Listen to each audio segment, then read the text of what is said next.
15th chapter, verse number 6. No, this is Purushottam Yoga. No, 15.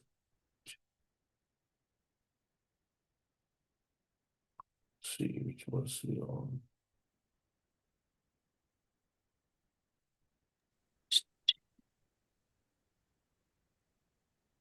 Hmm. 10,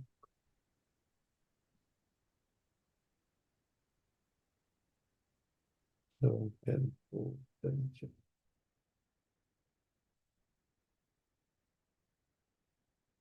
Okay. Yes, I think we read this verse. Yadi dasi me kama. Okay, so we'll just recite some verses. नारायणं नमस्कृत्यं नरं चैव नरोत्तमं देवीं सरस्वतीं व्यासं ततो जयमुदीरयेत् नष्टप्रायेषु भद्रेषु नित्यं भागवत सेवया भगवत्युत्तमश्लोके भक्तिर्भवति नैष्टिकी तदा रजस्तमो भावः कामलोभादयश्च चेतयेतेरनाविद्धं स्थितं सत्त्वे प्रसीदति भिद्यते हृदयग्रन्थिश्छिद्यन्ते सर्वसंशया क्षीयन्ते चास्य कर्माणि दृष्टा एवात्मनीश्वरे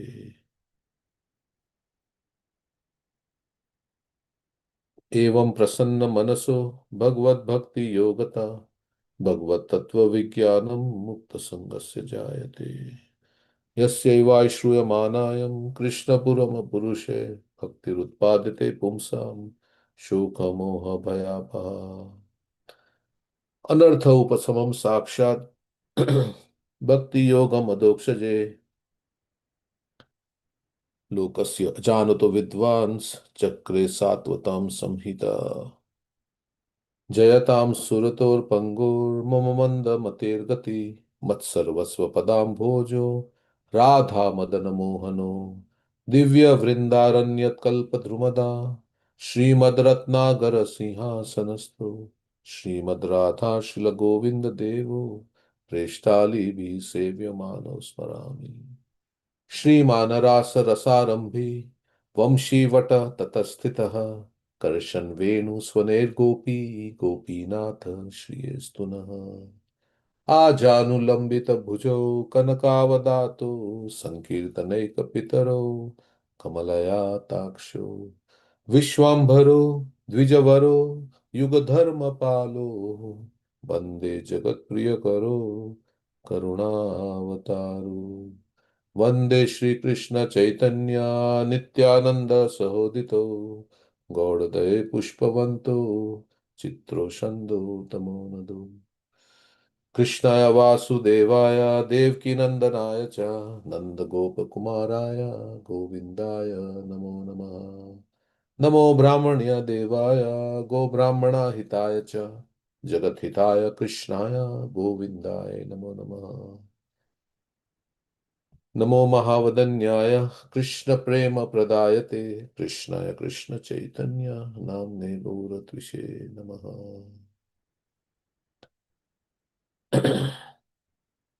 कथाञ्चन स्मृते यस्मिन् दुष्करं सुकरं भवेत् विस्मिते विपरीतं स्यात् तन्नमामि चैतन्य श्री चैतन्य नमामि तम्। Okay. Yes. So, and कृष्णे स्वधाम उपगते धर्मज्ञानादिभिः सह कलौ नष्टं दृशामेषा पुराणार्को अधुनोदितः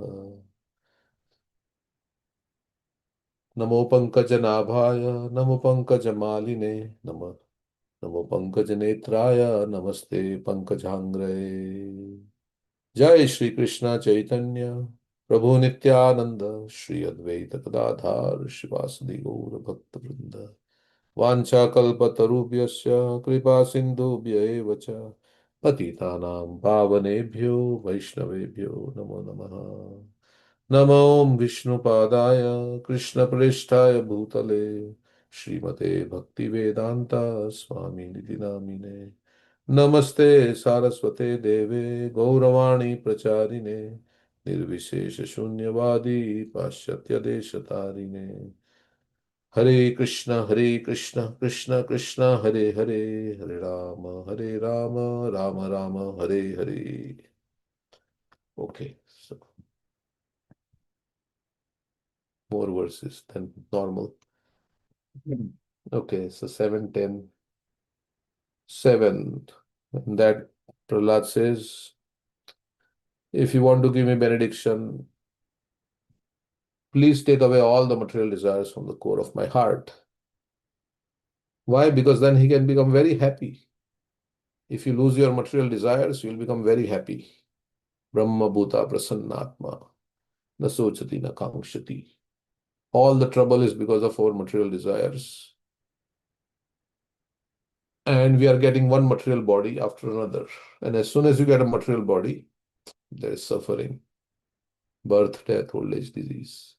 So if you can give up material desires, then you'll be very peaceful. Bhukti Mukti Siddhi Kami Sakala Shanta Krishna Bhakta Nishkama Teva Shanta. You can be very peaceful and very happy and joyful. So it is all because of material desires that whole struggle is there in our life. Because we are the cleaners and we are trying to act as a CEO. How is it going to work? So material desires means I am the controller, I am the enjoyer. So he says, take away all the material desires from the core of my heart. Krishna is ready to take away, but if you want to relinquish also, right? I mean, both ways it has to be. Like you want to take a toy from a child, right? But the child is not willing to let go of the toy, right? So then you let it go. You say, oh no, I will not. So we have to let go of our material desires and buy higher taste, right? Ultimately, it is higher taste. Okay. So if you don't let go of our material desires, our lust, and then what happens because of that, it is described in the next verse, which we read yesterday, I think, or we didn't read. Maybe we didn't read.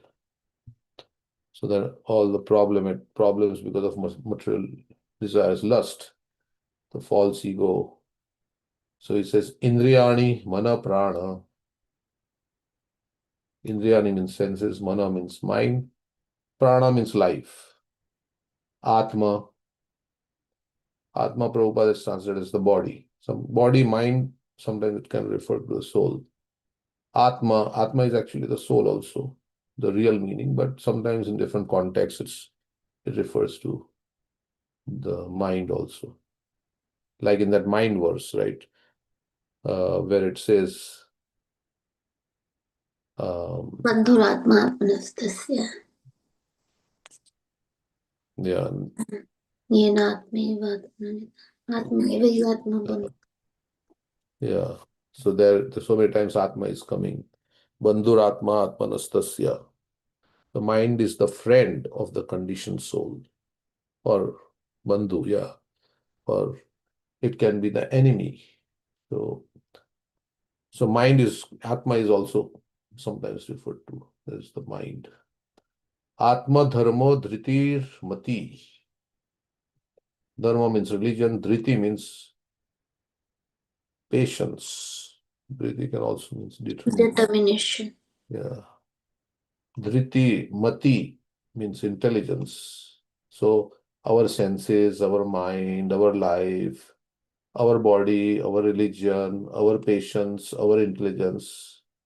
Ri, Ri means shyness.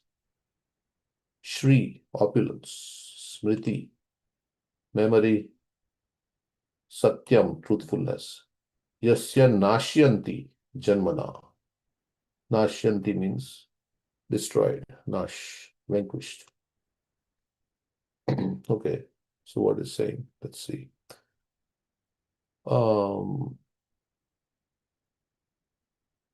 Janmana means from the very beginning of the birth. Yasya, of which lusty desires. Yasya means whose, but because of material desires or lust, basically, what happens? Destroyed. What is destroyed? all these things, one's buddhi, one's intelligence, one's truthfulness, one's strength, one's shyness, one's mind, senses. Okay. So we'll read the purport and then we'll see. First, we'll read the purport. Oh, my Lord, because of lusty desires, from the very beginning of one's birth, the function of one's senses, mind, life, body, the functions. So functions are destroyed basically. Functions of one's senses, mind, life, body, religion, patience, intelligence, shyness, opulence, strength, memory, and truthfulness are vanquished. Now, those who are attached to lusty desires, they don't like to hear this verse, right? Because, oh, I'm going to lose so much. No, no. Actually, I'm gaining so much by indulging in my lusty desires. So, but Bhagavatam doesn't, Bhagavatam is telling this is what will happen. So, those who are short-sighted, they cannot see. But Bhagavatam is saying that this is what is going to happen because of your lusty desires. As stated in Srimad Bhagavatam, and we may believe it or we not believe it, right? That's our choice. But this is what Bhagavatam is saying. So, as stated in Srimad Bhagavatam, Kamam Hridrogam, the disease of the heart is Kama. Materialistic life means that one is afflicted by a formidable disease called lusty desire. Liberation means freedom from lusty desires because it is only due to such desires that one must accept repeated birth and death. As long as one's lusty desires are unfulfilled, one must take birth after birth to fulfill them. Because of material desires, therefore, one performs various types of activities and receives various types of bodies with which to try to fulfill desires that are never satisfied. The only remedy is to take to devotional service, which begins when one is freed from all material desires. Anyabhilashita Shunyam, Bhakti Rasamrita Sindhu 1:11. Anyabhilashita means material desire, and Shunyam means free from. The spiritual soul has spiritual activities and spiritual desires. As described by Sri Chaitanya Mahaprabhu, Mama Janmani Janmani Ishware, Bhavatad Bhakti Rahetu Kitvai. Unalloyed devotion to the service of the Lord is the only spiritual desire. To fulfill this spiritual desire, however, one must be free from all material desires. Desirelessness means freedom from material desires. This is described by Srila Rupa Goswami as Anyabhilashita Shunyam. Bhakti Rasamrita Sindhu 1:11. As soon as one has material desires, one loses his spiritual identity. Then all the paraphernalia of one's life, including one's senses, body, religion, patience, and intelligence, are deviated from one's original Krishna consciousness.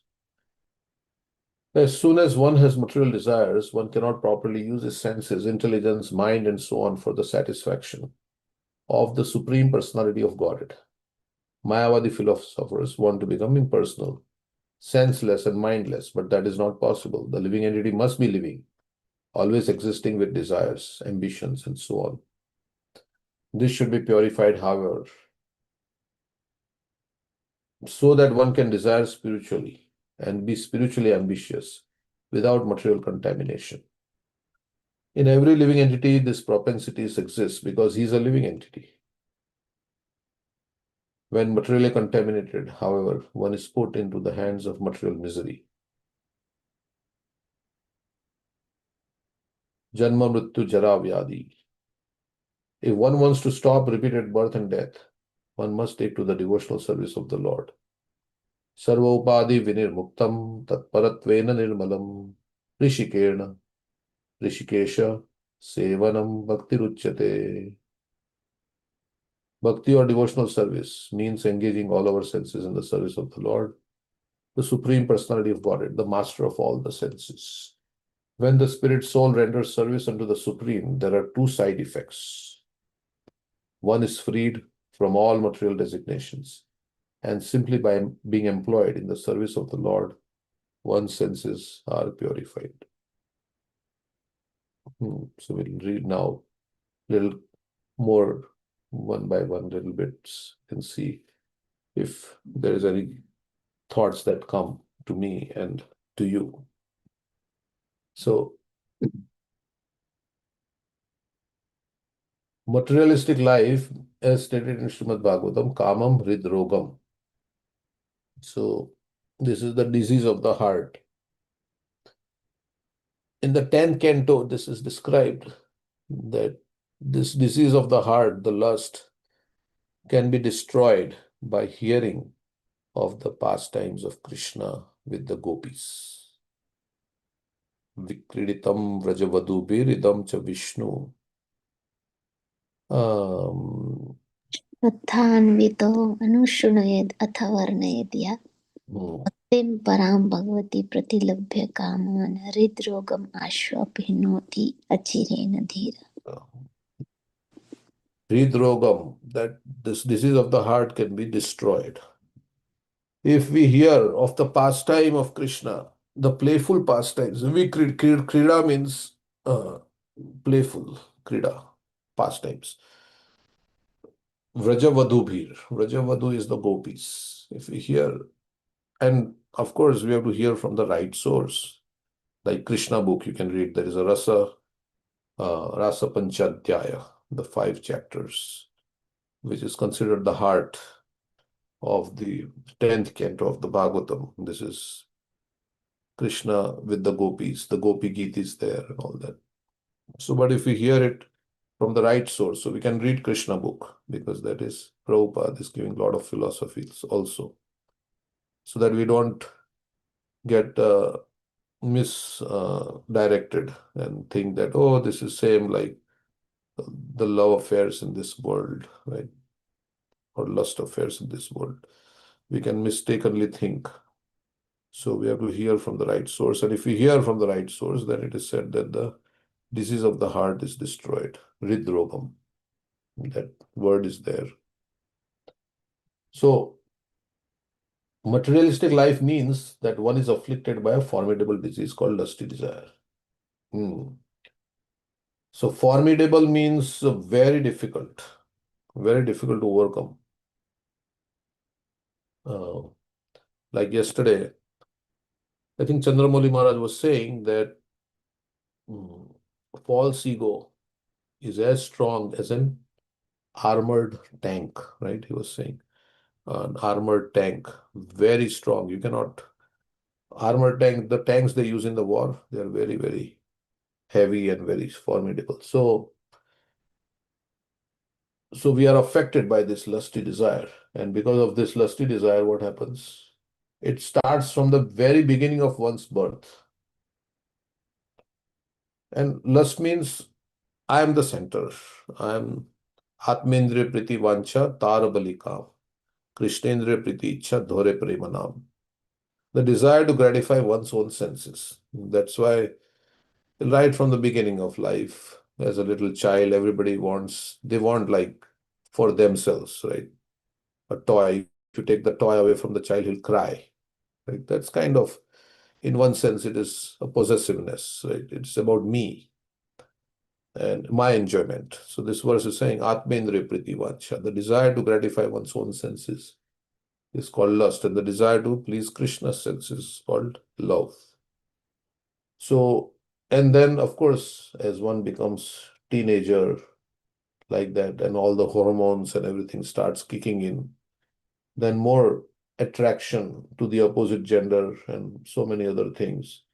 And then when you get into a job, then the desire for name and fame, all these things, position, and or you become a guru, then you want more followers, you want so many things like that, recognition, prestige, followers. So that is subtle lust. And then you have gross lust.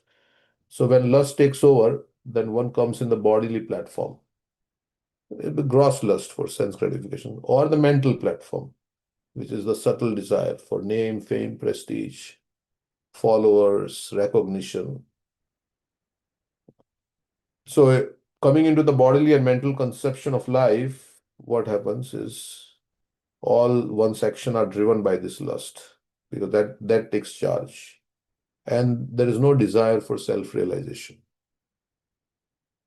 So self-realization, desire is lost because now lust has taken charge of our lives. So understanding who we are, what is my relationship with the Supreme Lord. And it says from the very beginning of one's birth. I don't know, Duryodhan was envious of the Pandavas, right? And he tried to poison Bhim by giving no poison. I don't know what age they were, but I guess they were very young, maybe in their teens or something like that. So at that very age, he wanted to be lust for power, right? Lust for power is also there. So lust has many different connotations, right? It's not only the attraction between male and female on the bodily platform, but there are uh, other forms of lust, subtle forms of lust. So that is destroyed, beginning of one's birth. The function of one's senses, uh, the function, especially intelligence, is lost. Dhayato vishayan pumsam sangas te supajayate. Sangat sanjayate kama, kama krodho abhijayate. Krodhat bhavati samoha, samohat smriti vibhrama. Smriti. स्मृतिभ्रंश Buddhi. बुद्धिनाश बुद्धिनाश प्रणश्यति. So buddhi nasho. So one senses this because it has occupied. In the Bhagavad Gita, 3rd chapter, Krishna says the lust has occupied all the mind and the senses. Indriyani mano buddhir asyadhisthana muchyate. Etir vimhoti esha jnanam avritya dehinam. That's the verse. Jnanam avritya dehinam. He has occupied everything, mind, senses, indriyani mano buddhir. And sitting there, asyadhishtanam muchyate. And it bewilders the living entity. So the mind also. And life is reduced because the more you engage in lusty desires, you lose the vital force of your body and become like that. Body becomes older faster. Religion, one cannot follow any religious principles, right? Ajamil, he forgot all about his religious principles when lust took over. He was a married person, he was doing devotional activities. So this is patience is lost. Yeah, because lust is such a thing, the urge is so powerful that one becomes impatient and doesn't consider the consequences because one wants immediate instant gratification. So patience, there is no patience. Intelligence, of course, we said, buddhi nashat pranashyati. Shyness is lost because you don't consider like many people in public, right? So they are doing so many things. There is no shyness. Then opulence, yeah, and they put out there all these pictures on the Facebook. There is no like shyness is like they say it's a quality of in the Bhagavad Gita, right? I think it's one of the feminine qualities, shyness. The shyness is lost because they think this is how we are enjoying. They want to show to others, and opulence. Yeah, opulence means your wealth of love for Krishna is lost. You can say like that. When you're preoccupied with lust, real opulence of love of Krishna is lost. Or also materially, also many people have lost their high position, reputation, their salary. So because no, because of this lust, their reputation has gone, their salary, high salary, all this. Strength, one becomes weak as one engages. Memory becomes less. Bhakti Siddhanta Saraswati Thakur was a Naishtika Brahmachari. He had very photographic memory. He would read something in the book, and many years later, he would tell on which page he read what. He was such a when memory is lost, and or memory, smriti bhramshat buddhi nasho. Smriti is memory. Smriti Brahmshad. You forget all the good instructions, all the knowledge that you have received. When lust takes over, then everything goes out the window. All the You may have heard so many classes and so many things, like, so many. Uh, you may have given classes and you have spoken so much thing about the, the dangerous effects of lust and whatever, all this. But when it takes over our consciousness, everything goes out the window. Memory. Smriti Brahmshat Buddhi Nashat Pranashyati.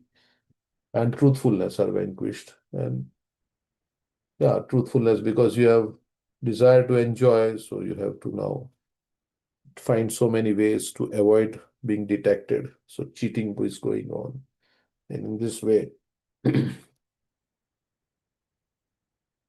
so liberation means freedom from lusty desires, because it is only due to such desires that one must accept repeated birth and death. So we are all transmigrating because of lusty desires.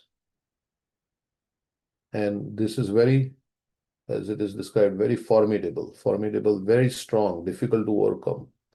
Because the size and somebody is very huge, right? And very strong, very difficult to overcome. As long as one's lusty desires are unfulfilled, one must take birth after birth to fulfill them. So, how do we get rid of it? We have to take shelter. Lust is very powerful and strong, formidable, but Balramji is the strength. He gives strength and is representative. Srila Prabhupada. By accepting their teachings and serving them, serving the great souls, one gets strength. So when you get strength, then you can say no. And you have to have a fighting spirit. Spiritual life means a fighting spirit, right? Spirit, like yesterday, Chandramouli Maharaj was talking about the beggar series, right? There's a beggar series, and the spiritual warrior book by Bhakti Tirtha Maharaj. So one has to be a warrior, right? If you go to the fight, uh, you have to be very determined, and you have to have a fighting spirit. Not with other devotees. We don't have to fight with other devotees. We have to fight internally with our own mind and our own material desires and all the urges. We have to fight. We have to have a fighting spirit. But fighting spirit alone is not enough. We have to have that, but we have to take shelter of Krishna simultaneously with a fighting spirit and taking shelter of Krishna. Like Arjuna, he was fighting very vigorously, but at the same time, he was being guided by Krishna. So, in Krishna book, we have so many demons that are killed. And Balramji, he killed Pralambasur. And Acharyas say this Pralambasur, every demon that is killed represents an anartha in the heart. Like Putana represents what? Putana represents the anartha of False Guru. the false guru. Yeah, because she came disguised as a very beautiful lady, as a well-wisher, but she had an ulterior motive inside. So somebody may profess to be like our well-wisher, but they have internally ulterior motive. So it is like a sword in a silken sheath. The silken sheath is very nice, but inside there is a deadly sword.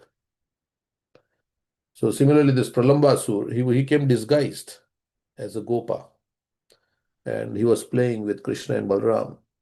And the Acharyas say that this Pralambasur represents the gross and subtle lust. It's the biggest of all the demons, because Pralambasur represents gross and subtle lust. That includes everything, gross and subtle lust. So lusty inclinations, all the gross at subtle and gross level. So there are two kinds of demons. Bhaktivinoda Thakur says there are obstacles represented by demons that are killed by Balram, Dhenukasur and Pralambasur. So they must be eradicated. By the devotee has to make a very strong, determined effort. Uh, um, I think it was, where is that? Let me see if I can find this. These are anarthas that are not going to go so easily. You know, it doesn't go easily. Other anarthas, yeah, can easily go. But these anarthas, you require very great effort and you need Guru's help. So, to overcome these anarthas, I was reading a lecture from Radhanath Swami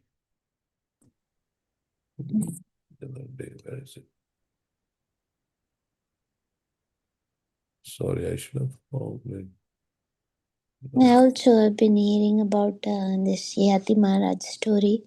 And we know this verse, Yehi samsparsha jab hoga dukhayo ne vate adiyantavanta konte nati shramte bura. Krishna is saying that the pleasure derived from the contact of senses or sense gratification is a womb of future misery.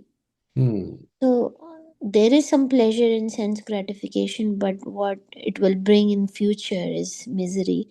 And the devotee was giving the example of Diti.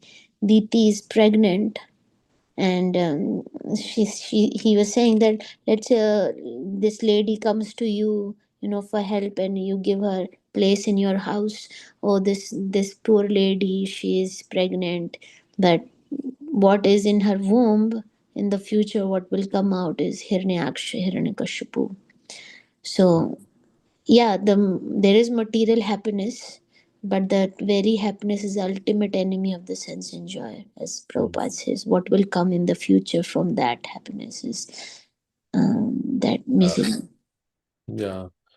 And yeah, that's a good point that, yeah, we have to prolong, it prolongs our material existence. And you remain in the material world, then you do this drama and then you get birth, death, old age, disease again and again.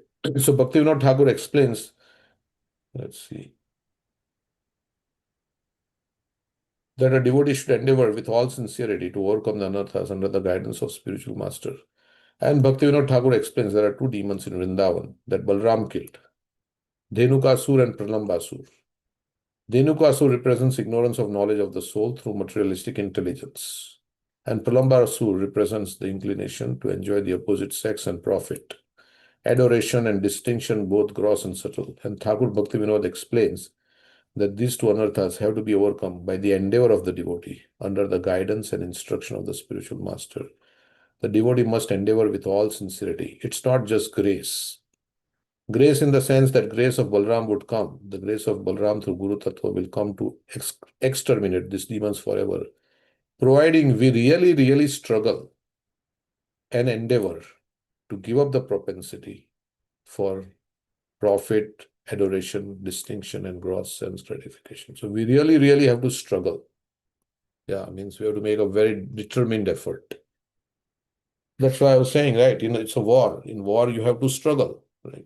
So, like when we are chanting the holy name, we have to struggle to keep our mind on track and to pay attention to Krishna in the form of the sound vibration. So, without that struggle, if we just let it everything very casually, then we may chant our rounds, but none of the mantras we heard, right? So, it is not only about how many rounds you chanted, but how many mantras you heard in the rounds you chanted also counts. How many mantras you chanted attentively. So that is what Bhaktivinoda Thakur says, that these anarthas are not going to go so easy because they have been with us since time immemorial, so many lifetimes, and they're very deep rooted. So we have to pray. That prayer is there to Lord Nrsingadev with your thunderbolt like nails and thunderbolt like teeth. Drive away all this uh, anarthas from my heart. And the more you desperately want it, that's the thing. The more you desperately want it, the more faster the prayer will act.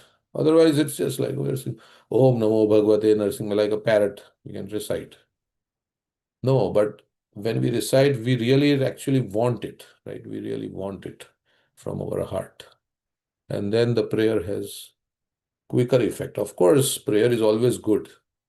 But what is the consciousness in which we recite the prayer? Like how Draupadi, that's what Prabhupada says. We are chanting Hare Krishna, and in material satisfaction, we can chant Hare Krishna. Kunti Devi says, right? But it is not the same as a person who chants in desperation, right? Calling out for the mercy of the Lord like a baby crying for mother. So chanting with heart. So any japa retreat you go, this will be the theme. But chanting, yeah, chanting we can do, but chanting with all our, heart and our real prayer, and really we want to become free from anarthas, so we are praying to Krishna like that. So then this works.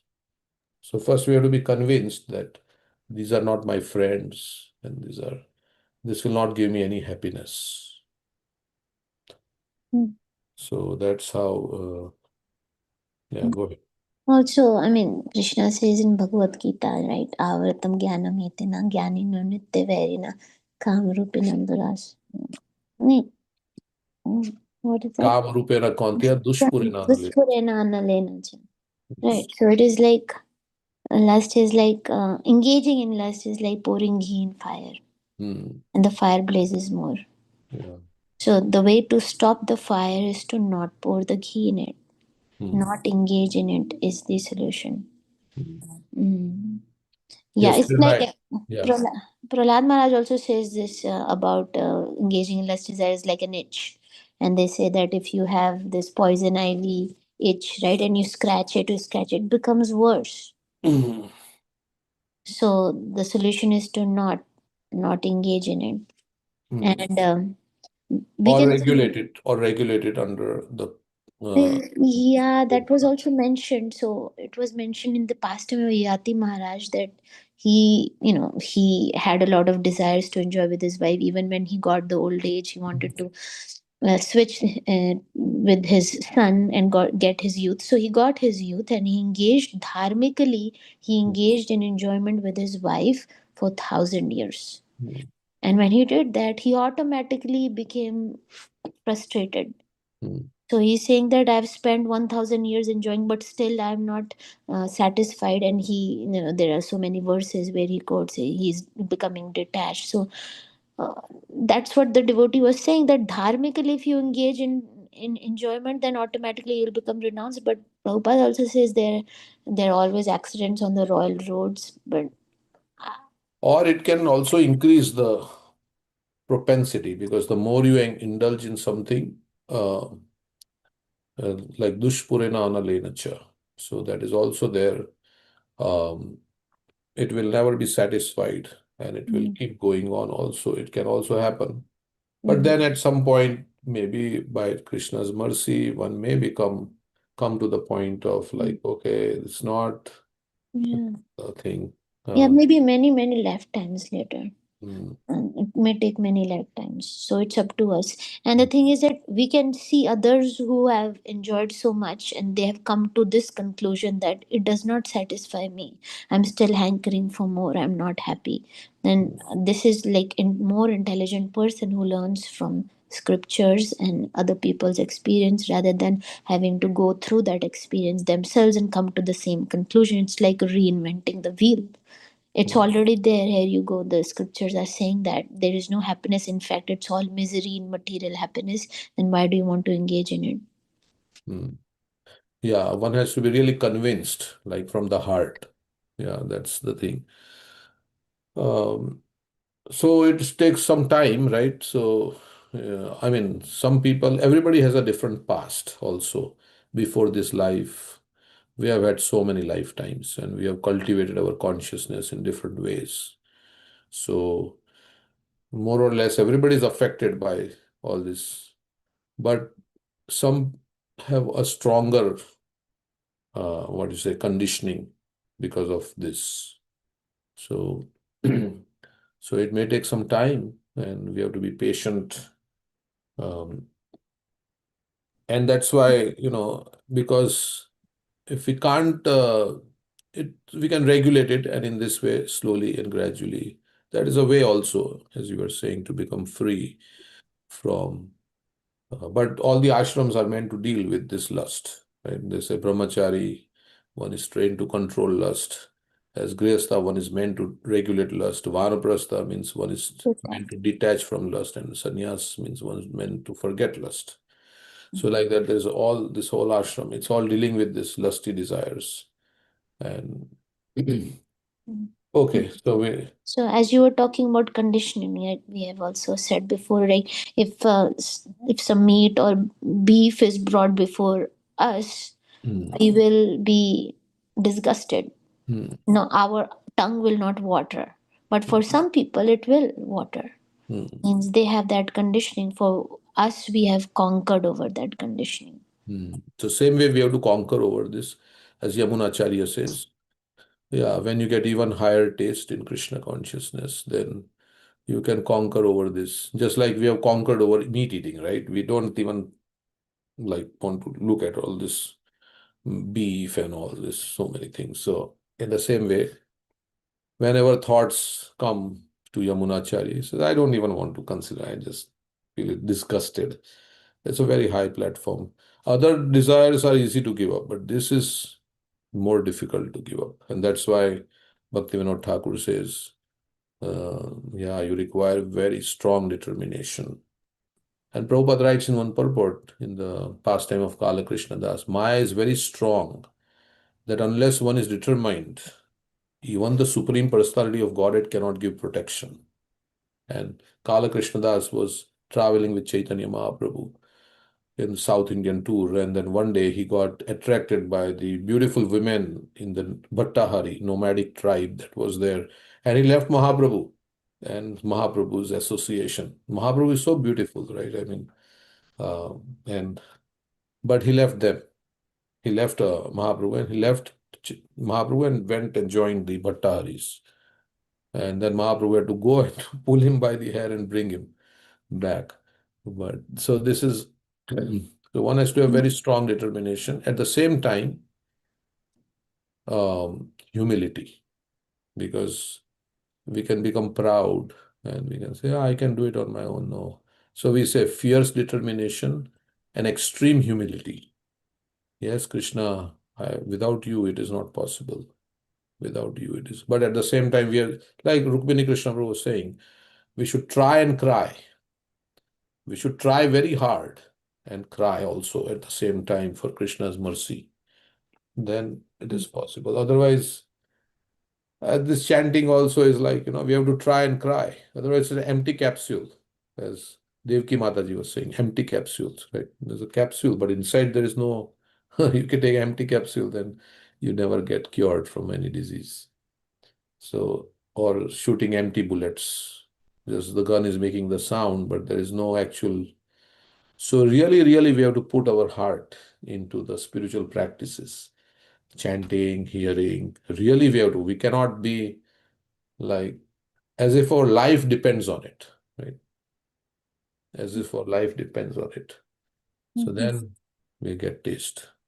Yeah. Yeah. And the root cause of lust is false ego. I Hmm. think I'm a male or I think I'm a female. Hmm. And I have these material desires based on that. Yes. The false identification. That's why Prabhupada says there are two side effects when you engage in Krishna's service. There are two. One is freed from all material designations. So all this false ego is all this material false identification. It's the nonsensical stage performance that we are doing, nonsensical stage performance under the, of course, if I'm a mother or father, I have to take care of my children. But internally we should know these are Krishna's children, and I also belong to Krishna, and these children also belong to Krishna.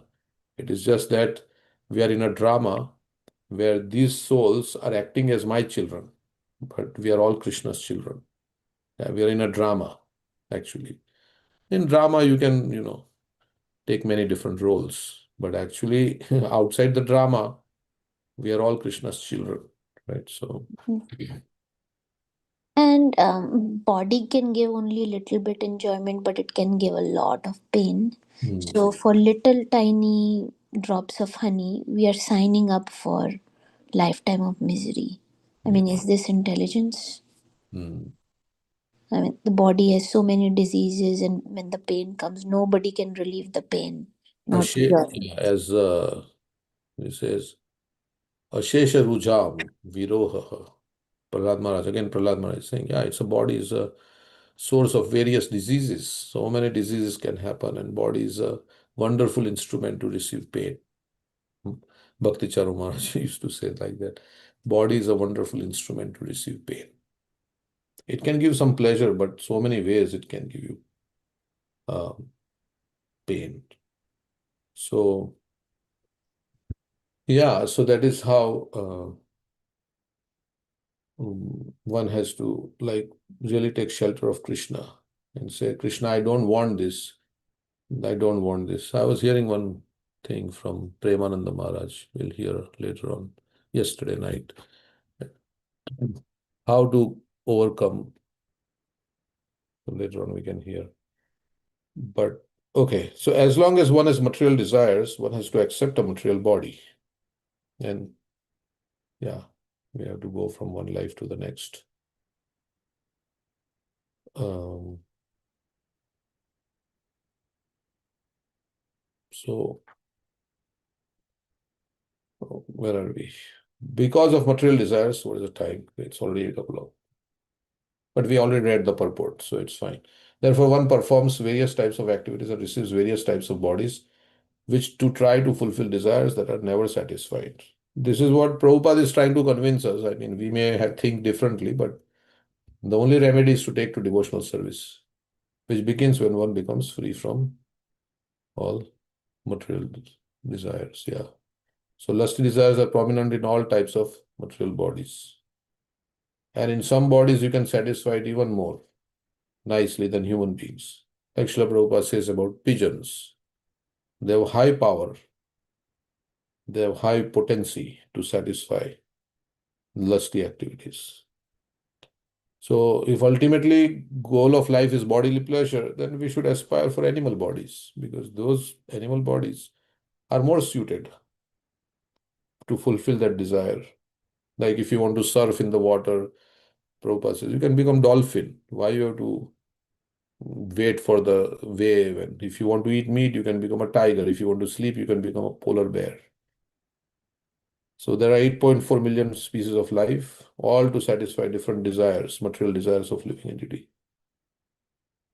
So if we really, really want to become free from materialistic consciousness, we have to become very serious, very sincere, as Chandramauli Maharaj was saying, sincerity yesterday, determined, control the mind and take shelter of Krishna.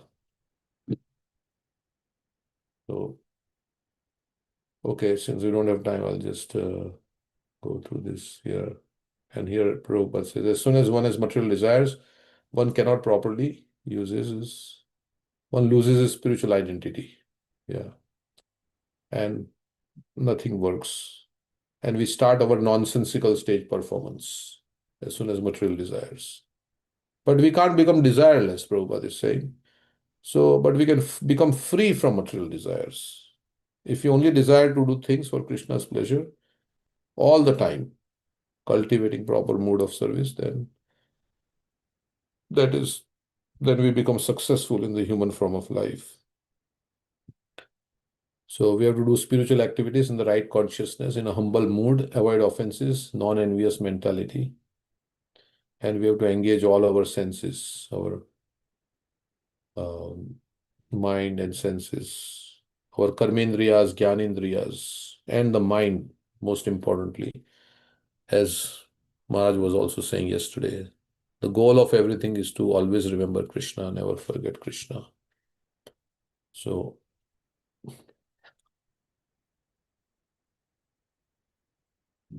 like in the Bhagavad Gita, we were talking yesterday, there is Smaranatmika Bhakti and Mananatmika Bhakti and Abhyas Rupa Bhakti.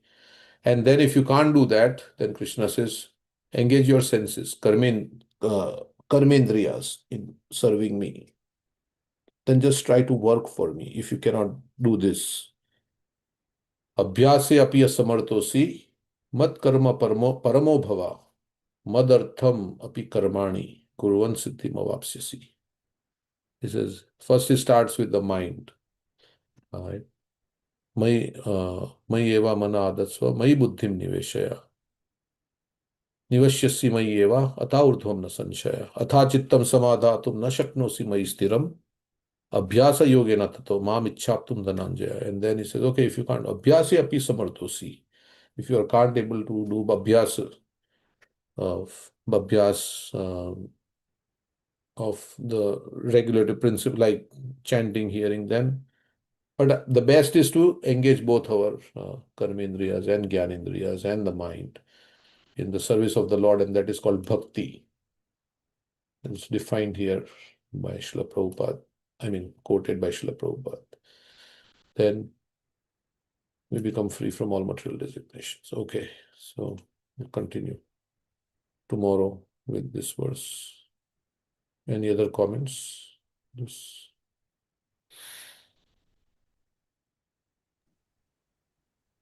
I was this devotee was saying yesterday that how the males are attracted to the females, how that is Maya, like a male cockroach is attracted to a female cockroach. We are not attracted to a female cockroach. Yeah, depending on the body you get, you are attracted to that species of life. So, yeah, the opposite gender in that species of life. So this is there. Maya. It is there in all the. And sometimes they say it is natural, right? It is natural to be that attraction is there naturally. That is why there is the world is going on, right? That's why there is procreation and children are coming and all the world is going on. And then the Kumara said, no, no, no, we don't want to do this. So Yeah, world will not. the two brahmacharis had come from New York, right? And they said that first Brahma had made only males. And like they became so lazy, they didn't want to do anything. So Brahma was thinking, what should I do? And then he made the female. What was the first male and female that came? What was their names? Swayambhuva Manu and Sarupa, his wife. So like that, yeah. So female, once the female Sarupa. Satyarupa, yeah. Sarupa. Yeah. That's when they became, they started to do hard work and Yeah, that is when there is impetus. Like I was saying that somebody was employing a person. They wanted to see whether this person is married or not, because if he's married, then he has to maintain a family, he has to pay the bills and like that. So he will be more responsible. He will not just leave the job so easily, right? Because he has desires to, enjoy with his family, and for that he requires money. Of course, Prabhupada was saying like that. So generally, yeah, married life is an impetus for economic development. If you're not married, then you're not thinking of now you have to save for your children. Now you have to give them college education. So it's like, okay, now you have to work very hard to do all these things. But if you are no nothing, then okay, why should I work so hard? Yeah. But it's okay. I mean, if you raise yesterday, Radhanath Swami, we are hearing the class on uprooting the false ego. He was saying, shouldn't Bharat Maharaj have taken care of the deer? No, he should have taken. He could have taken, but in that he should have thought that this deer is Krishna's child, and in that consciousness, he completely forgot and he thought this deer is mine. And that consciousness, and of course, he had no other devotee association. So if you take care, it's not bad, but the consciousness behind that, okay, this is Krishna's child. Krishna is somehow, entrusted this child in my care. This deer is there, but deer is actually Krishna's. So like that, I and was saying. not forgetting your ultimate dharma. Savaipam samparo dharma. Not forgetting your sadhana and while taking care of others, right? Yeah, you can do the same activity. Like Duryodhana was doing the same activity as Arjuna, fighting. But we say the consciousness. So that was a material activity and this was a spiritual activity. So it is not the external. It is what is, yesterday also they were talking, Bhavagrahi Janardhan. It is what is the consciousness with which you are doing what you are doing. That determines whether it's a spiritual activity or a material activity. Mm. So, Mm. So looking at the externals, we cannot judge. yes. Mm. And we have to judge ourselves. We don't have to judge others because we have to see, is my motivation pure? Is my, mind, am I connecting with Krishna or not? Others, it is, we don't have to figure out who is doing what, and because then we will not think about ourselves. We'll be thinking about this person and that person, what that person is doing, and we want to feel superior than others. So sometimes we do that. Like we say, oh, this person is not doing this person not doing that. And then we feel like, I'm doing these things. But already because of this kind of pride, the spiritual activity, the mood of the spiritual activity is lost. I am doing, I am doing something that others are, see how great I am. I'm a great devotee. I'm doing this nice sadhana or this or whatever. I'm doing so many services and this and that. And others are not doing. Yeah. Yeah. They are not as great devotee as me. Mm-hmm. So that's also a Yeah. problem. Maharaj was saying yesterday, right? I mean, I'm speaking something because Krishna is giving me the ability to speak. Even in his previous one of his lectures, he has said, "You can't even remember your name if Krishna He does not said, want you." And he said, they asked him, what is your name? He said, I'm Radhanath Swami, right? He yeah, was, he forgot his name. and Radhanath Swami was with him also. And he must have thought, what is this?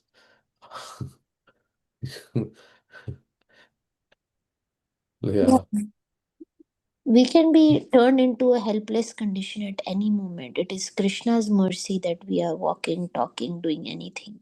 yeah, yeah. So, okay, but there is a way of sometimes, as Devki Mataji was saying, sometimes you have to use your false ego. Okay, this is my family, I have to take care of them. So then you will be a little bit more enthusiastic to take care of your family. Sometimes she was saying like that. But yes, because you have that feeling, oh, these are my children. And of course, other way also you can think these are Krishna's children, but they have been interested in my care. So I have to take care of. Krishna has given me this service to take care of this child so I can make this child Krishna conscious. And so that he or she will not have to enter another womb, another mother's womb again. So I have to give such nice consciousness to my child, Krishna consciousness, that he will not have to enter another womb again. Then that's very wonderful. Okay, so we will. Yeah, and at some point, we have to leave everything to just engage in service of Krishna, because she was also saying glorious death is when you die without even your family members knowing. Yeah, because generally there is attachment to family members. So when you think, when you are at death and you see all your, oh, what will happen to them after I leave? If you don't have that consciousness, that's okay. But and they are remind you of chanting Hare Krishna. That's so maybe okay. But generally, because of, oh, what will happen to them? Your heart is in them. Like this joke is there, right? All of you are here. Then who is at the shop? And so his heart was with the shop. So similarly, our heart may at that point be with the family because we have spent so much time with our family. Sometimes the relationships are not great in the family. Prabhupada was saying about his father said, yeah, if you don't see, um, yeah, something like that. He said, if you're not too much attracted to your spouse, then you will be attracted to Krishna, like that. So it is good if you're not too attracted. Or sometimes it is not also very congenial, right? Because there is fighting going on, quarrel, but somehow you're living together because you cannot separate, right? But it is not very congenial. So that way also it is, in one sense, it is okay because Yeah, you're not so attached. Otherwise, the man thinks of the woman at the time of death and gets a woman's body. Prabhupada says, and woman gets a man's body, like that. Sex change without surgery. He says, sex change without surgery. You can, there is a devotee that put like that in the book Coming Back. He says, like, that's how Bharat Maharaj got the body of a deer. Mm. And we have this live example of Bhakti Charu Maharaj, that devotee, right? He was attracted to a female and he came back again as a female who looked similar. Yeah, I don't know. Some people say that is valid story or not valid. I don't know. But yeah, the she was herself saying it, right? I mean, the girl was herself saying it that in my previous life I was this. Yeah, and she again came and then became Bhakti Charu Maharaj disciple. No, that was Prabhupada's disciple first. He Oh. was a brahmachari. He was a Prabhupada disciple, but he was, as a brahmachari, he was attracted to this girl. So, and he died in an accident, I think. There was some, and I think it's Raghav Das Brahmachari, or what is his name? If I remember. And then he became a female, and then he took initiation from that. He means she took initiation from Bhakti Charu Swami, yeah, the reincarnation of Raghav Das Brahmachari. From the personal diary of Ratnavali Dasi. So I have remembrance of my past life as Brahmachari named Raghav Das. She is writing herself. This has come about through a sequence of dreams that were later found to be real events in life and death of Raghav as confirmed by the.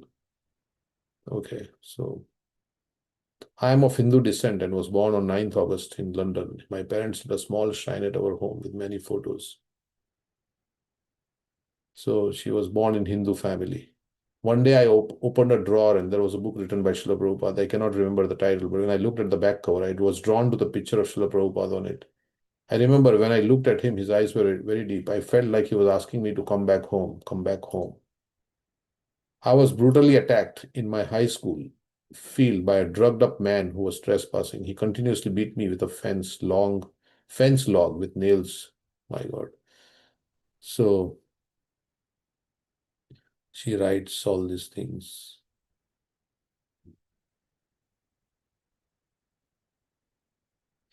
Okay, anyway.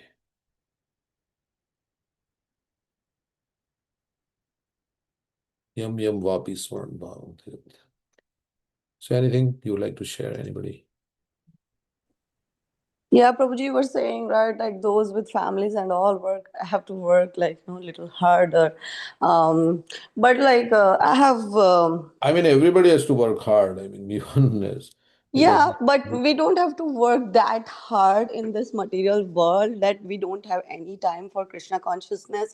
Because like, I recently like was reading this quote, Srimad Bhagavatam 1.5.18, and Prabhupada has quoted this verse many a times, and like, uh, he was constantly saying like, that we don't have to like do so much of hard work for economic development all the time, like as we do not like, endeavor for distress till distress comes, like that happiness will also come. Whatever is destined will happen. uh yeah, some Sorry, people have a very Prabhuji, easy I'm like, life. Yeah, some people have very easy life, right? They're not working very hard, but they have money and things like that. So of course now you may say, well, in business also, right? Some people flourish with very less effort. Some people make a lot of effort, but still. So yeah, past karma is there, and we are getting also according to past karma. Of course, but if you take up Krishna consciousness, Krishna will also make sure that you are in a nice situation, comfortable, so that you can practice Krishna consciousness.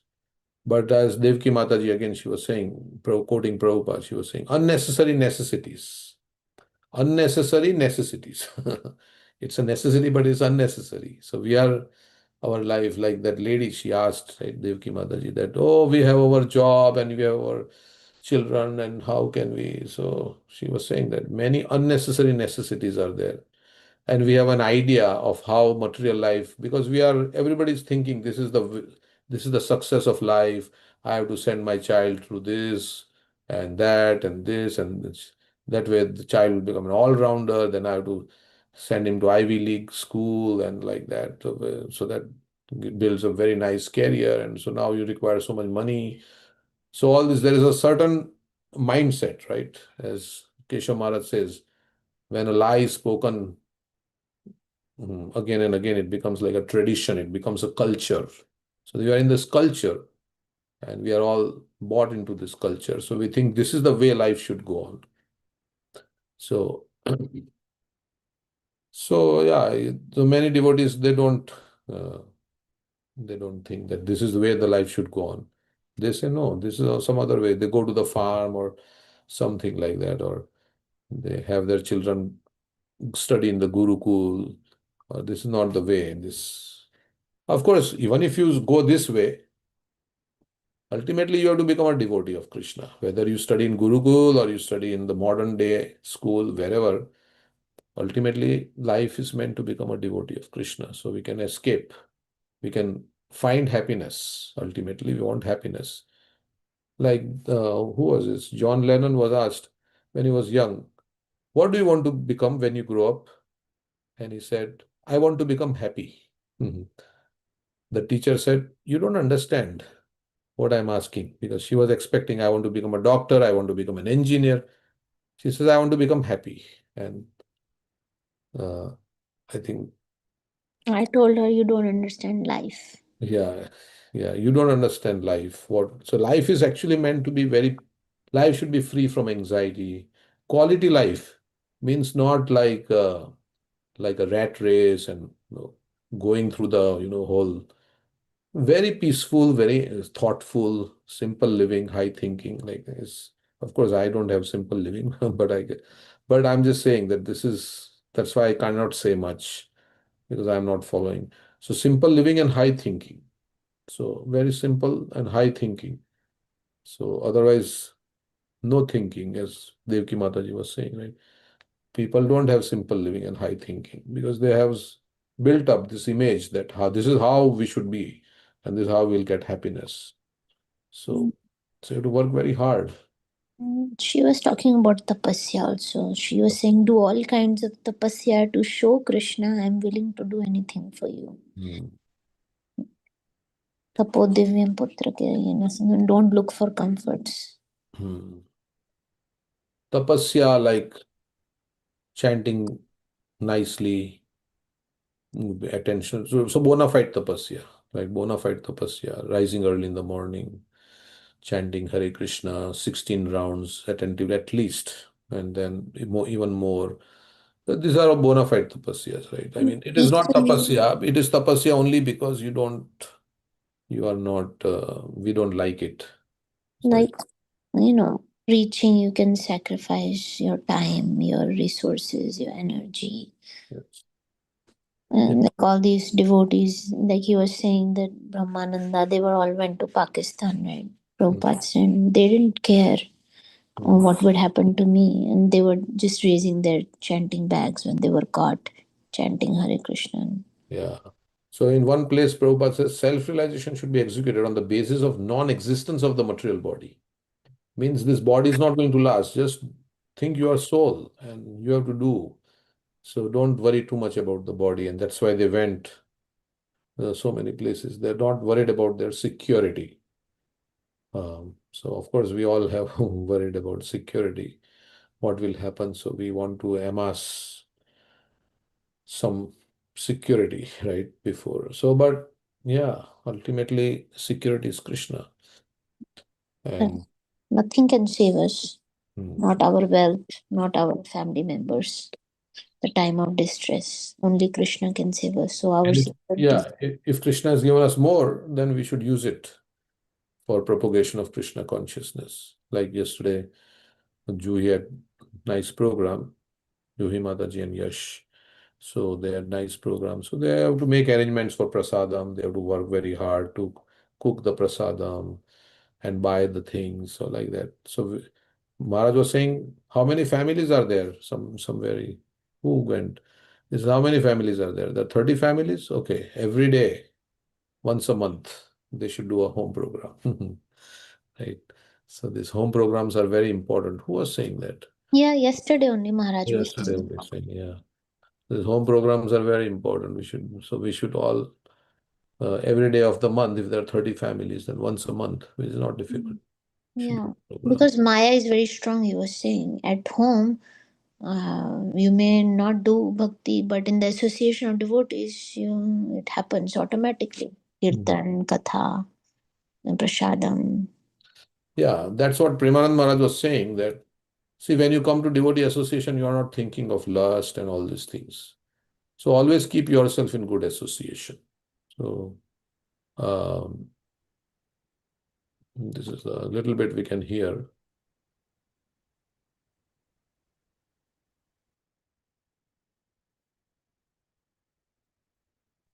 Okay.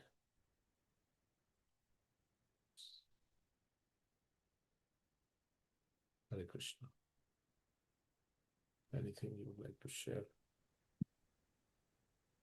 Yeah, I want to read one Ashtakam. Vrinda Devi Ashtakam pasting in chat. Last time.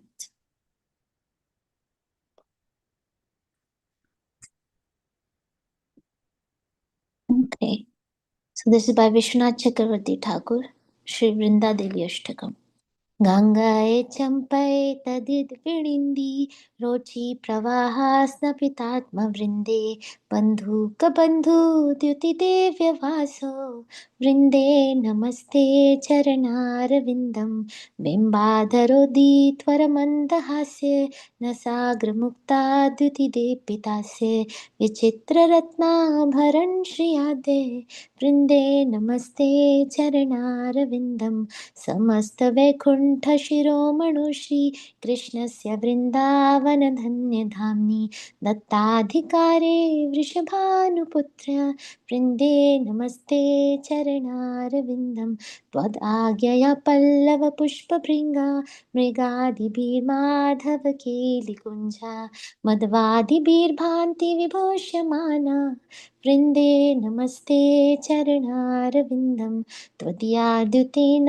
निकुञ्जयोनोर् अत्युक्तयो केलिविलाससिद्धि त्वत्सौभगं केन निरोच्यतां तद् वृन्दे नमस्ते चरणारविन्दं रासाभिलाषो वशचिस्तवृन्दा वने त्वदीशाङ्घ्रिसरोजसेवा लभ्या च पुंसां कृपया त्वमेव वृन्दे नमस्ते चरणारविन्दं त्वं कीर्तयसे सात्वततन्त्रविद्भिर्लीलाभिधाना किल कृष्णशक्ति तवेव मूर्तिस्तुलसी निर्लोके वृन्दे नमस्ते चरणारविन्दं भक्त्या विहीना अपराधलक्षे क्षिप्ताश्च कामादितरङ्गमध्ये कृपामयी त्वां शरणं प्रपन्ना वृन्दे नमस्ते चरणारविन्दं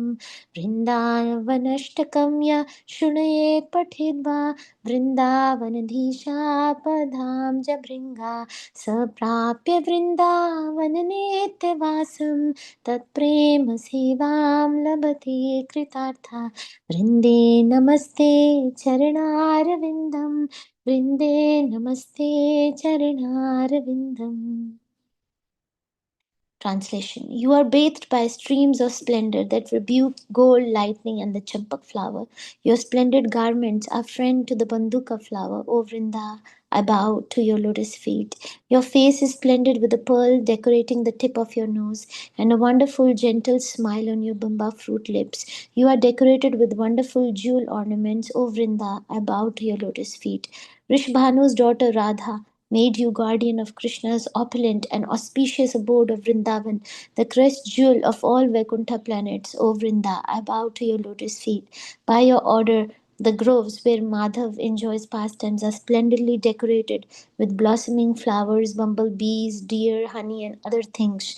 O Vrinda, I bow to your lotus feet. Because you became their messenger, the eager and youthful divine couple enjoyed the perfection of transcendental pastimes in the forest. O Vrinda, I bow to your lotus feet. By your mercy, the people attained residence in Vrindavan. The desire to serve your master's lotus feet and desire to assist in the ras dance. O Vrinda, I bow to your lotus feet. They who are learned in Satvata Tantra glorify you. You are Krishna's pastime potency. The tulsi plant is your form in the world of men, O Vrinda. I bow to your lotus feet. O merciful one, they who have no devotion and they whom millions of offenses have thrown into the waves of lust and other vices take shelter of you. O Vrinda, I bow to your lotus feet. A person who is like a bumblebee at the lotus feet of Vrindavan's king and queen, and who reads or hears this Vrindavan Ashtaka, will eternally reside in Vrindavan and attain loving service to the divine couple. So, Vrinda Devi, who is Tulsi Maharani in the material world, she can grant entrance to us in Vrindavan and in Radha Krishna's pastimes in Ras Leela. So in Ras Leela, there is only one Purusha, Krishna, and rest everybody is Stri. So Purusha means the enjoyer, and Stri means to be enjoyed. So if we have that bhav of being the enjoyer, I am the enjoyer. We want to compete with Krishna. We will not be made entrance into the Ras Leela. We cannot get into Vrindavan Dham. What is that verse?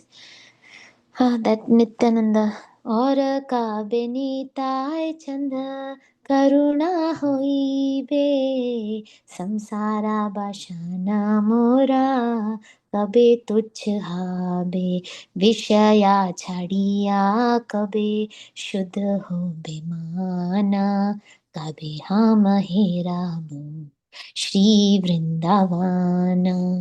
By the mercy of Nityananda, when will all these material enjoyment become very insignificant and Vishya Chadiya Kabe Shuddh ho Bhivan, when our heart will become pure, devoid of all desires to enjoy and devoid of all mental anxieties, then we will be granted entrance into Vrindavan in Radha Krishna's pastime.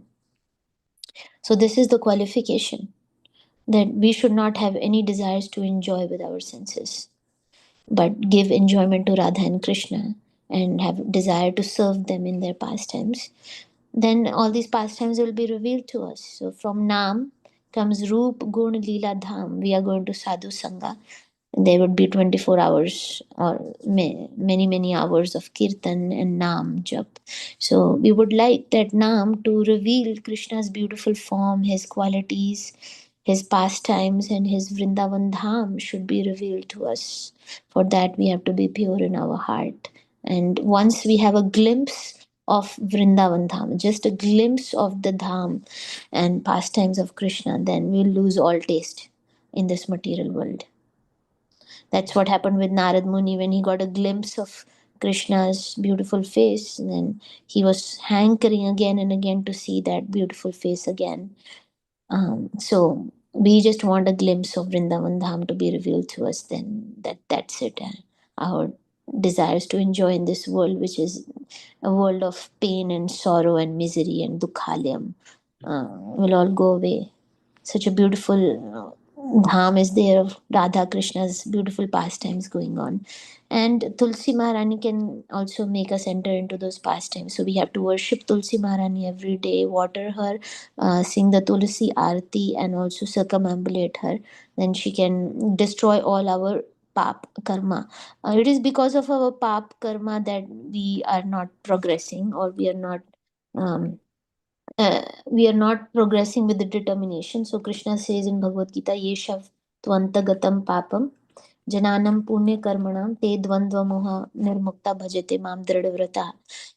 Those people whose sinful activities have been eradicated, then they can engage in my service with determination. So even Namabhas chanting, so initially, even if you do chanting without much attention, full attention, trying your best, that's Namabhas chanting, that is destroying our sins. So when Pap Karma is destroyed, then our then that will lead us to,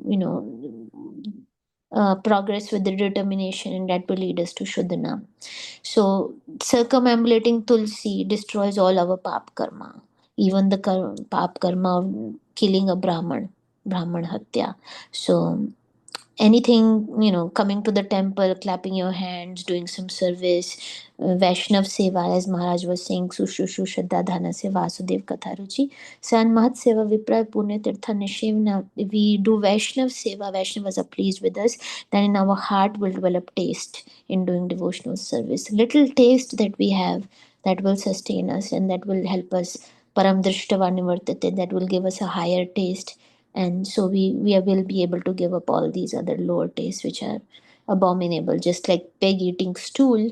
Pig is like likes to eat stool, but we would say, oh, this is abominable, wow, how?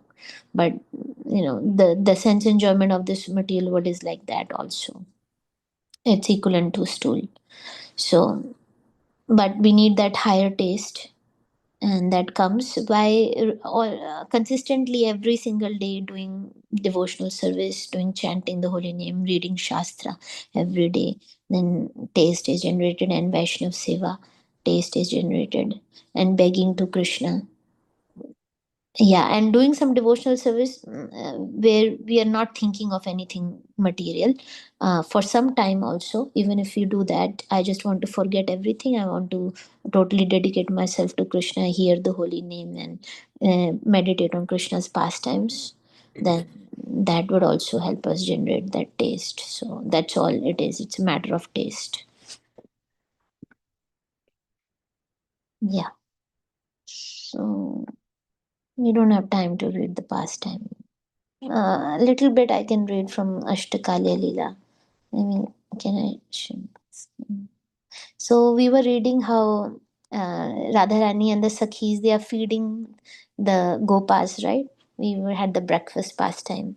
They made so many items for them, and everybody was joking and laughing. And then we were reading this breakfast joking. And Krishna loses his appetite when he sees Radharani. So then what happens next is that Radha left the kitchen and washed her hands and feet and went to another room. So Radharani going to Krishna's house every single day, preparing breakfast. So now Krishna has eaten, and Krishna is also is taking rest now after eating pan, and the other boys are massaging his feet, and Krishna is taking rest. So Radharani, she leaves the kitchen, washes her hand and feet. Through a small window, Radha enjoyed Krishna's captivating darshan and started perspiring in ecstatic bliss. So the real love is between Radha and Krishna. It is unconditional. And as Maharaj was saying, Krishna can't imagine what happiness Radharani is feeling in seeing him, and what qualities she is appreciating, and and what's the third one? The glory of The Radha. glory of her love. What is the glory of her love? So Krishna does not understand that. So that's why Krishna wants to come again, and take the mood of Radharani, that is Chaitanya Mahaprabhu. So Radharani feels so much bliss in serving Krishna because she unconditionally wants to please Krishna. Yashoda thought that Radhika was perspiring from the exertion of cooking. So she ordered some servants to fan her with a palm leaf. Yashoda persuaded Radha to sit down and take the food brought by Rohini. Dhanishta followed Yashoda's order to serve Radha the food that she had previously secretly mixed with Krishna's remnants. So Yashoda is saying, "Oh, bring some food for Radharani." So, but Dhanishta, who is the servant at the house of Krishna, she mixes Krishna's remnants in Radharani's food and she brings. So Radharani always eats Krishna's remnants. Radhika bowed her head due to shyness, covered it with her sari, and declined to eat. Yashoda, abounding in motherly love, said, "Oh, my daughter, why are you so timid before me, who am just like your mother? I love you as much as I love my son. Please give up your bashfulness and comfort my burning eyes by eating happily before me." So she is thinking, Radharani is feeling shy. So why are you feeling shy? I am just like your mother. Yashoda called Lalita and other Sakhis. "Oh, girls, you are all like my daughters. Why are you shy before me?" Yashoda, taking hundreds of oaths to make them eat, fed all the gopis a delightful feast, palatably seasoned with many sweet words. After the meal, the golden complexioned Sakhis washed their hands and mouths with camphor scented water given by the servants. They dried their hands with soft towels and chewed betel mixed with camphor given by their friends. Yashoda intensely hankered to see Radha and Krishna united in marriage. So Yashoda wanted Radha Krishna to be married, but we have heard that it was Purnamashi, Yogamaya, that said no, no, that should not happen. And based on Purnamashi's advice, Yashoda didn't go forward. And that is because Krishna wants to enjoy Parakya which is much more fun than Swakya. To express her desire, Yashoda had Dhanishta prepare a treasure chest for Radha. The chest was packed full of jeweled ornaments, exquisite garments, vermilion, betel nuts, and other gifts suitable for a newly married bride. So every time Radharani would come at Yashoda's house, Yashoda would pack so many jeweled ornaments and um, garments for her. Yashoda happily and lovingly presented the gifts to Radharani, honoring her as a newly acquired daughter in law surrounded by her girlfriends. Vishakha, unseen by Yashoda, returned Krishna's yellow silk garment to Dhanishta, who secretly handed it to Subal in exchange for Radha's blue cloth, which Dhanishta gave to Vishakha. Because there was exchange of cloth that happened, we know previously. So now Radharani is returning the yellow cloth, or Vishakha is returning the yellow cloth back to Krishna, and Subal is returning the blue cloth of Radharani back to Radharani. So the next pastimes that come are the 8:24 a.m. to 10:48 a.m. So this we can read a little bit of this. While deeply remembering it, Gauranga reenacted the all attractive forenoon pastime of Govinda. So Chaitanya Mahaprabhu is also remembering Krishna's pastimes of taking the cows to the forest with his friends. So that this time period is when Krishna is taking the cows, he's going to the forest for cow herding.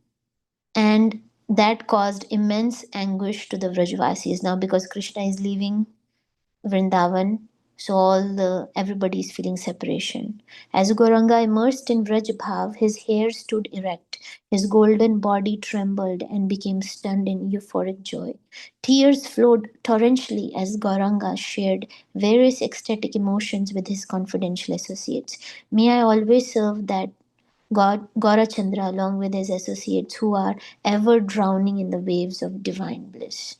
So this is what, Chaitanya Mahaprabhu is meditating on Krishna's pastimes, and as a devotee, he's showing us by example, this is what we should also do.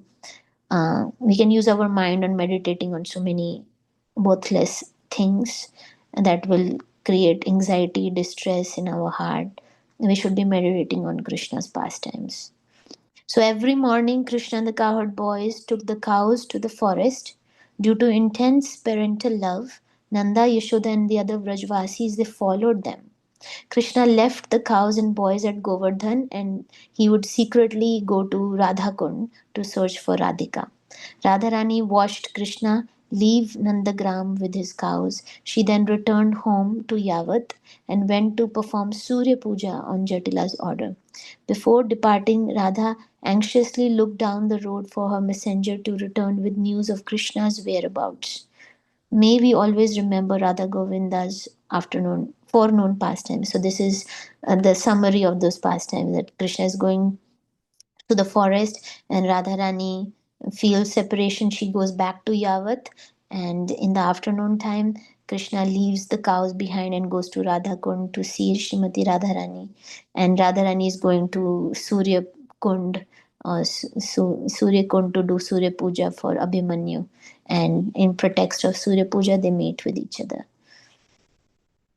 Okay, so we can go till 9 and read few more pages. Yeah. Okay, Krishna's dressing and meeting with his friends. Krishna's handsome cowherd boyfriends named Devaprasth, Varuthapa, Amshu, Subal, and Sridham, and the strong group leaders Vishal, Vrishabha, Stoka Krishna, and Arjun, who resembled Krishna in age and qualities, all gathered in Nanda's courtyard desiring to meet Krishna and accompany him to the forest. So these are all friends of Krishna.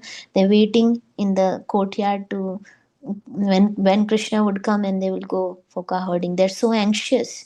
In fact, I have also heard that sometimes they're dreaming of Krishna going with Krishna for cow herding. So like they get up and they come to Krishna late night. Outside his house, he comes, Krishna, get up now, it's time for cow herding. And Yashoda is like, what, are you crazy? You don't know what time it is? It's like midnight right now.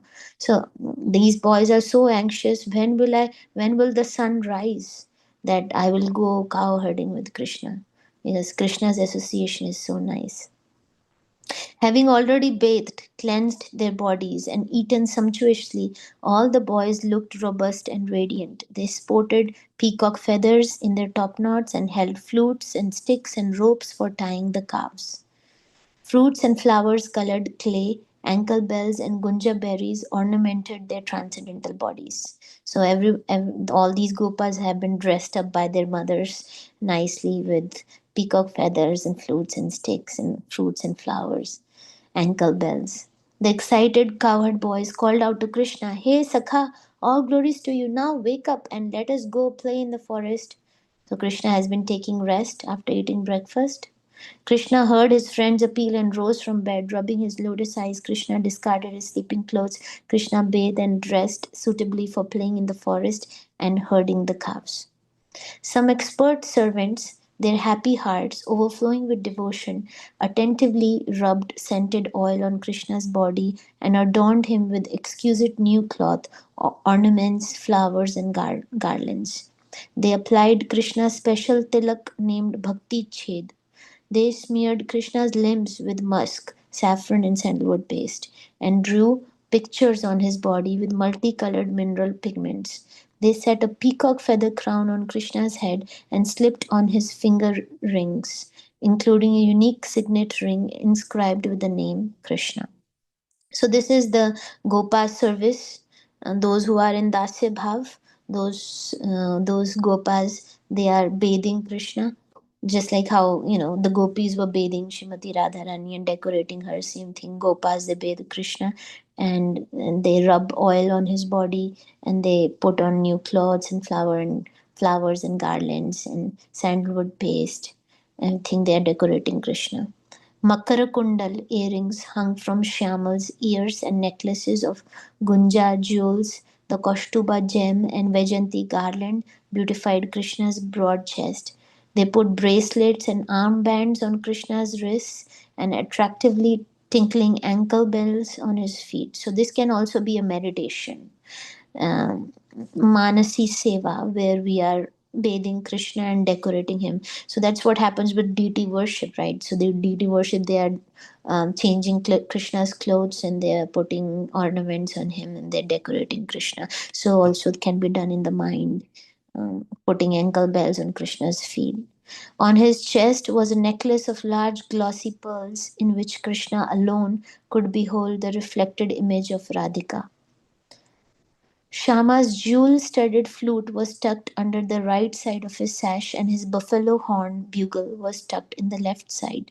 Krishna held a yellow lagodi, that means a cow herding stick, in his left hand and twirled a play lotus flower in his right hand to enchant the mind of the Vraj gopis. So he's twirling a lotus flower on his right hand.